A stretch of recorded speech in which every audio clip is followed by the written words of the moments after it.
Well, man, I'm looking forward to getting into Guitar Talk Volume 2, Jazz Duos, and your world. Uh-huh. So thank you so much for taking a minute out. My pleasure. So, Joel, before we get into the album, I want to know this. 5 years ago, this pandemic was changing all of us, and especially the musician community. How did you get through that time period, and how did it influence the way that you make music or do things now? Hmm. Well, my approach to using all that time that was freed up was to compose a lot. So it was very useful in that sense. And most of the classical music that's on that record I composed at that time, although I'd been building some of those ideas earlier. And so, it was really difficult, definitely for everyone on a social and a financial level. But as far as a creative level, I've heard many musicians say that it was incredibly useful to them to have nothing on the books so they could inhabit their own being and the privacy of their own creative process without interruption for a good long time. So, talk to me about this album. You kind of mentioned, how it came about. Um, but what was really the vision going into this? What was the approach? Well, this whole series of guitar duos is based on my experience with the guitar camp I started and some of the concerts I've done over the years, where I've watched as some of the greatest guitarists in the world played together in duo. And I feel that that Keith Richards was correct when he said that, one guitar is fine, but two guitars is an orchestra. And you you kind of don't need anything else. You get the bass function, the harmony, and while somebody's soloing, they're being backed up. Um, and I've been exploring this duo idea for some time now. The first record came out in 2020, Guitar Talk Volume 1. And so this follows up on that. And I wrote 12 pieces for essentially heroes and friends of mine to play with me that are more jazz oriented. And then I wrote this classical music, which I'm not capable of playing, for two great classical guitarists, one of whom also is an amazing jazz player, Fareed Haq. So, talk to me a little bit about how you gravitated towards the guitar in the beginning. Where were you born and raised? How'd the guitar and more specifically jazz become your life? Well, I grew up in a period where you had to be crazy not to play the guitar. The Woodstock movie came out, and the entire landscape was dominated by Hendrix and Jerry Garcia and Pete Townsend and um, Hendrix, of course.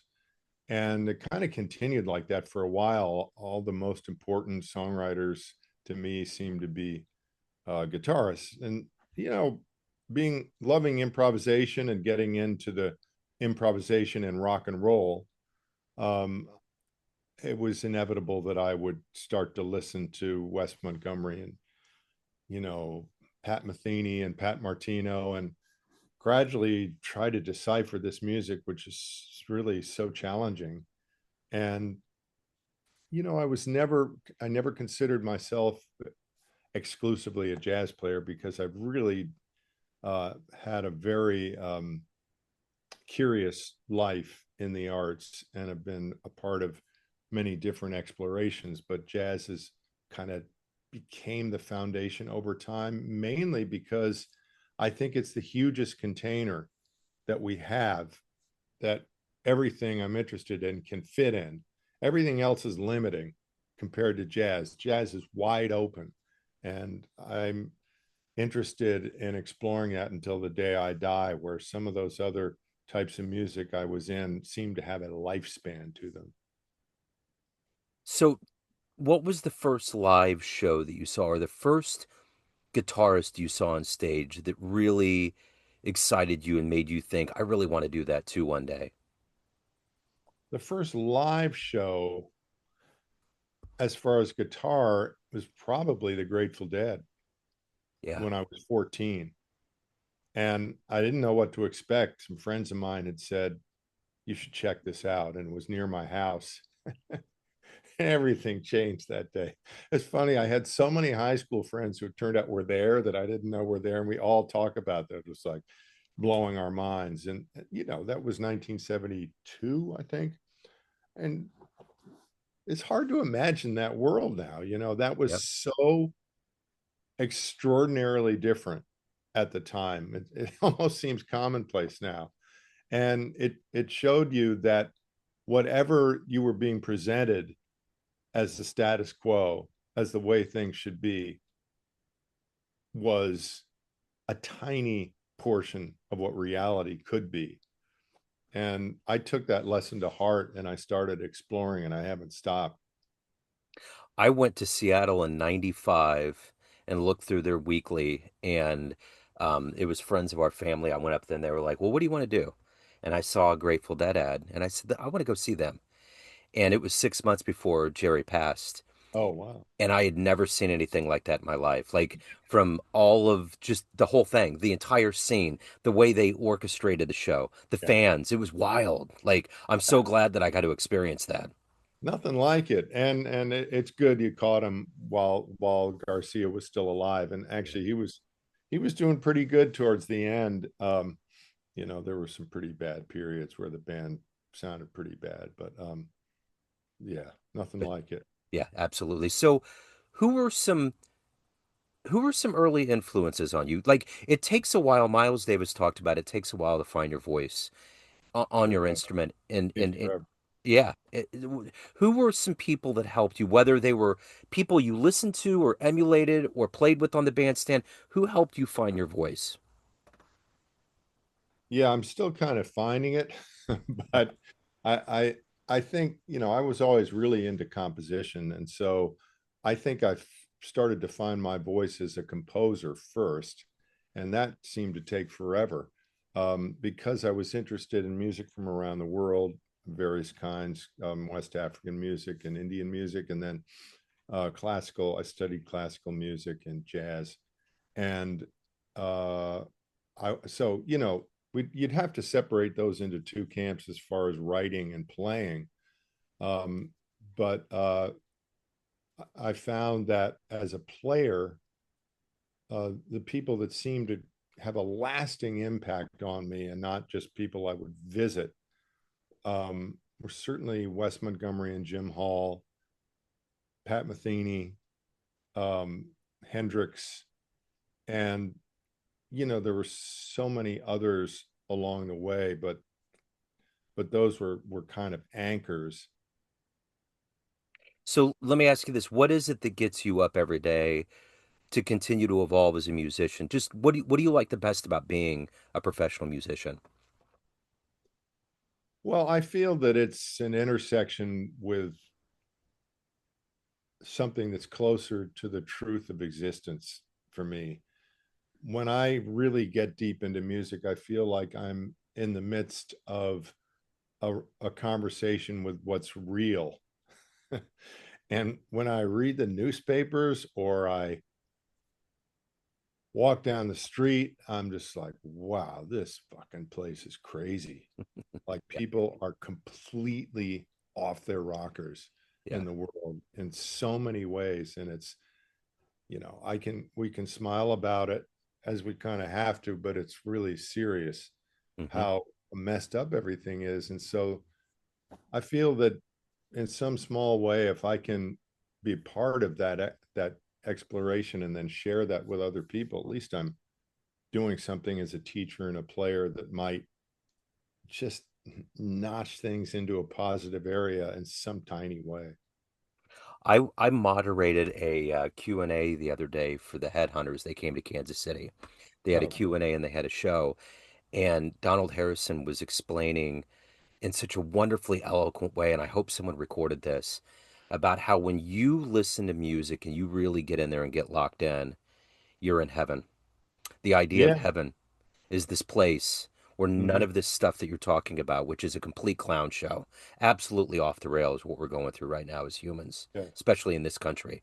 The fact that you can have that level of oasis through an art form like music and more specifically jazz is such a heroic thing for Mm. musicians, I believe, to do, and for us to be able to give to each other as human beings. And the Yeah. way he phrased that was so nice. Yeah. Well, you know, New Orleans is such a great model because it's probably the only place left in America where there's really a street culture of music. And that sort of tribal ethos, community-based music making is something we've totally lost Yeah.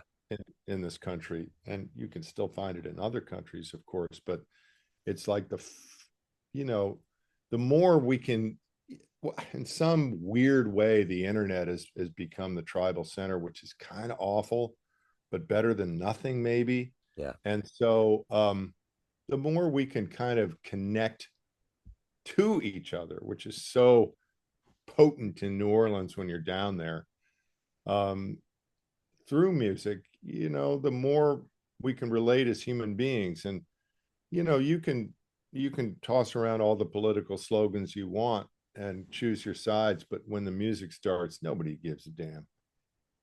I remember those stories of the UN envoys that would be like Louis Armstrong or Dizzy Gillespie, and they would go into war-torn areas and they would stop conflicts for the day. I mean, That's amazing, right? yeah, they would just put their weapons down and they would enjoy the music. Can you imagine anything more powerful than that? That's amazing. It's Yeah, wild. somebody joked that the Berlin Wall would have fallen a lot sooner if the Rolling Stones played in Moscow. Yeah. Yes. Right. But as a composer, I feel that as opposed to a player, you can kind of create stuff that's not in real time, that's evergreen. Jazz is such a passing thing. You play and then the music's over, and then you're doing it different the next time you do it. But I've really found a home in composing, and that's part of what that record is about. Where um, I feel like this sort of infinite resource in all the different things that I'm into, and I find myself ping ponging from writing a piece for classical musicians, and then a jazz sextet, and then a jazz duo, and then a song with lyrics, and it just keeps things really interesting. Yeah. So let me ask you this. As a musician, when you look back to when you decided that you were going to become a musician, there's these dreams you have, this ideological notion of what your career could potentially be like, what a musician's going to be like. And then there's the reality of what actually happens. What's the No, space in between the dream and reality for you as a veteran musician? my whole life, you mean? That's Well, just just the expectation level, just like yeah, what you thought it was going to be and what it actually turned into. yeah. I have this conversation with people my age a lot because expectations, I think, kind of remain the same for very young people, that excitement and sort of imagining what it could be. But when I was growing up, there really was a model for living and making your living as a musician. You know, Michael Brecker was rich as a musician, as a jazz musician. Hmm. There were Steely Dan was writing these baroque, weird tunes and having this incredible career. Um, People like Matheny and Schofield and Stern were playing all the time. And you thought, well, God, if I could just get close to that good, I can make this work. And then there was this erosion of the whole field of the business of music that we watched.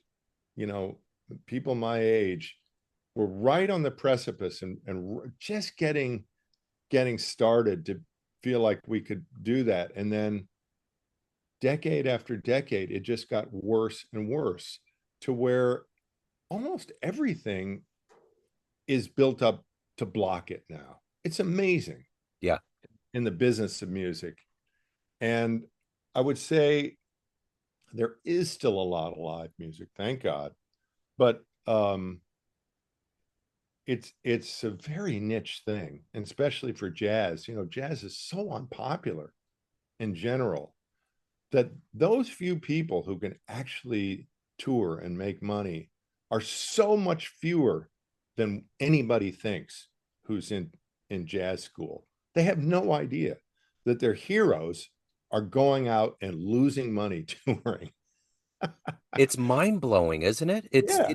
I mean, it really is because there are a lot of like Pat Metheny's from Lee Summit, which is the town that I live in, and I think about his career, and he's one of the very few that literally actually makes a lot of money.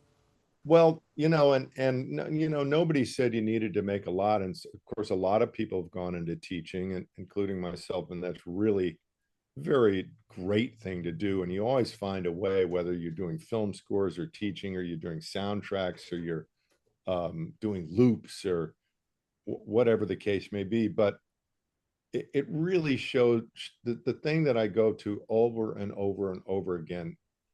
There's two things. One is the definition of success is somebody who does the same thing over and over and over again until people notice. That has not been what I did. I did a lot of different things. So, that's important for me to just accept. But I think also you see that there are the only people who really make this work are incredibly gifted and dedicated. Yep. I mean, the amount of time that somebody like Kurt Rosenwinkel, and you meet these people and you really see this firsthand. Kurt Rosenwinkel, Pat Metheny, Schofield put into playing their instruments and writing music when they were 14 and 15 is hard to imagine. Yeah. There was an obsession, and it's only those people who make it. It really is. They're given, in a sense, this passion and obsession and the means to follow it at an early age. And, it's a beautiful thing to witness. Yeah. Well, I'm always blown away by how jazz isn't more popular, and it is seems to be something that isn't popular. And someone the other day, we ran into a couple people. My wife and I were going downtown, and we saddled up to this bar, and they were like, "What's the story? Why isn't jazz popular? What's going on?" I said, "Let me just give you an example. About 5 years ago, 2018, before the pandemic, there was a blues fest, a jazz festival that was down off 18th and Vine, and they offered any kid 18 and under to come in for free. Anybody in the world could come in and go in free. No one was there. In Kansas City, they have these free shows at the college up here. Wonderful musicians, top shelf. It's free. Mhm. Tuesdays, you can go in. At the Blue Room, the historic Blue Room on 18th and Vine, Thursday afternoons, Thursday at noon, free. They're not charging a dime and no Right. one's coming. And it's like there's this fear that it's highbrow. Like how? I can't imagine anything more non-highbrow than you cats and knowing you guys and interviewing you and seeing how this music transpires. The ultimate artistic improv. How is this happening? I don't get it. I just don't. And it's like those examples. Well, I don't either, of course, but I will say that I think that there's something that I really noticed over the years, and it's so important to me now, is there's kind of two levels where music operates, and I think this is across the board, and of course for jazz too. There's a level of kind of excellence where everybody's playing really good, and man, is there a lot of that these days. Jesus Christ, some of the young people who come to my camp, oh my God, you're only 20. Just think where you're going to be. But then there's a level of poetry. Yep. There's something, and you really can't put words to it, where something is happening that is very deep, where there's a communication. And that's the main thing. There's an interlocking of spirit or mind or whatever it is, where there's this whole other level where you're just like, oh my God, that was amazing. And I see this over and over at my camp. And it's kind of spoiled me. I mean, just so people know, the guitar camp, the Alternative Guitar Summit camp, we're lucky to have some of the greatest players in the world, whether it's John Schofield and Steve Swallow this past year did a duo. Kurt Rosenwinkel and Wolfgang Mutzbiel will play together, Julian Lage and Bill Frisell, whoever it might be. And you see this level where it's not just complete control of the instrument and the language of the instrument, but a poetic and a sort of level of humanity to it that is so restoring and so beautiful. And so now that's where I'm looking everywhere I go. And it isn't everywhere, and it isn't at every jazz gig. And I think that that is what people need. Now Yep. that they still should, I still believe that jazz, even if it's just done really well, as opposed to with pure poetry, deserves more fans. But I think, as a species, that's what we need to keep striving for. And it has nothing to do with chops and nothing to do with complexity. It's something else, and that's what I'm looking for when I go to see music. And I think and I hope that young people are, but I'm not sure at all, because I listen to some of the most popular music of the day and I'm dumbfounded. I feel like my dad. What are these kids doing? What? But Yeah. my dad said that about the Beatles, and they were geniuses, Yes. Yes. so it's this age old thing, and you're going, what? I don't get it. What do people like about this? I don't get it. Yep. And that's just, I don't think anyone can explain it. Yep. It's just what's happening in culture. You're tapping into a thing that I've realized, and maybe you just have to be on this planet long enough to realize that Malcolm Gladwell notion of after 10,000 hours you become a master at it. It's just like you said, you just got to keep going and going and going, and then people by osmosis or some weird matrix of things will come together and people will recognize it. Yeah, it really, especially jazz, because it's so technically demanding.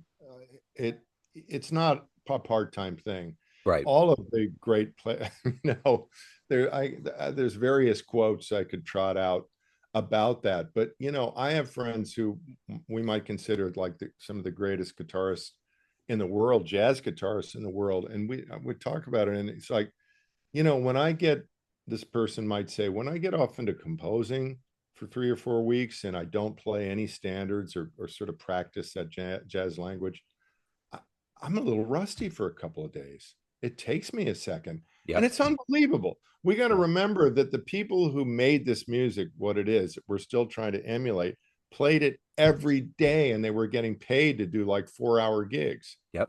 Yep. Absolutely. So let me ask you this. Why do you love this art form we call jazz? Well, it is, as I mentioned before, to me, the most welcoming, welcoming and uh, container for anything you want it to be. So if you start to master the fundamentals of it and learn how to work with people, you can invite in music from the country that you live in, whether you're from Argentina or Chile or India, and make that a part of the jazz language. You can invite in classical music if you're approaching things like Gunther Schuller or Billy Childs. Um, you can funk it up, which many people are doing now. And somehow the DNA of jazz is this incredibly democratic thing. And there's no real mystery to that if you look at the roots of it and the people that did it and where they were at and what they needed and what their dreams were. And so I just feel that it, the idea of improvising with other people is a model for democracy, and the fact that I can bring in anything I want as a composer to do that, it's just endless. Yeah. There's no expiration date. So at the end of the day, Joel, everyone has a perception of you, family, friends, fans, everybody on the bandstand, but you run the show. What's your perception of you? Who do you think you are? On a good day, are we? Sure. Yeah. Yeah. I mean, we can be hard on ourselves, and I'm not sure I want to put that out there, but I think that there are two answers I will give. That is that later in life, because of the guitar place I'm now occupying, the guitar community, I am an aggregator of guitar players. There's no doubt about that. I've become like the guy who gives the guitar party, Yeah. and that's kind of cool.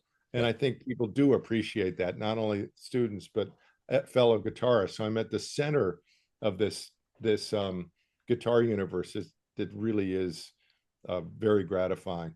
But I hope also that I'm just eternally a seeker. So if anybody wants to pick up a copy of Duos Volume 2, is Bandcamp your website? Where's the best place to go? Well, it can be streamed, but I would prefer if people went to the Bandcamp site. You know, I have this new record label, New-ish, that's specializing in guitar music, and it's called AGS, Alternative Guitar Summit, AGS Recordings.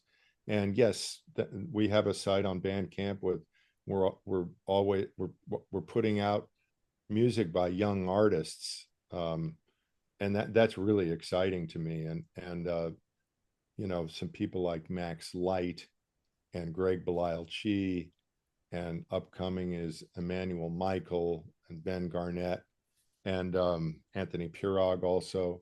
So I would go there and check out the catalog. Right on. And then for shows for you, anything else in your world, where do people go? Well, it's all on my website, joelharrison.com. I'm doing the music of the Isley Brothers next week, which is really going to be amazing. Yeah. Ron Isley is kind of underrated as Yeah. one of our great guitar players. I mean, the Isley Brothers, of course, have hit after hit, but still, him as a guitar player, maybe a little underrated. And then and I'm doing some stuff in Brooklyn in the fall, and I got the Masters of the Telecaster camp coming up at the end of September with a collection of some of the most unbelievable Telecaster players on the planet. You know, from John Jorgensen from the Helicasters to Greg Koch and Red Volkart, excuse me. Jim Weeder and I organized that. He played with the band, and man, that is good fun. Right on. Well, I will put all these links in the show notes. Joel, what a spirited, great conversation. Thank you, sir. Thank you for your time. Thank you for the music. I always love putting it on the show. It's great to meet you. I appreciate it. Well, thanks for doing this. I sure appreciate it myself. Hey, jazz fans, Joe Domino of Neon Jazz here. Proud to let you know about the triumphant return of the Kansas City Blues and Jazz Festival to Legends Field at the home of the KC Monarchs with a stellar lineup. Grammy-winning Stanley Clarke, Carl Denson's Tiny Universe, jazz master Bill Frisell, and KC luminaries Jackie Myers and Brody Buster. Tickets and more for this electrifying two-day event is found at monarchsbaseball.com, then click on special events. This October 3rd and 4th, join us as we bring magic and music back to Kansas City.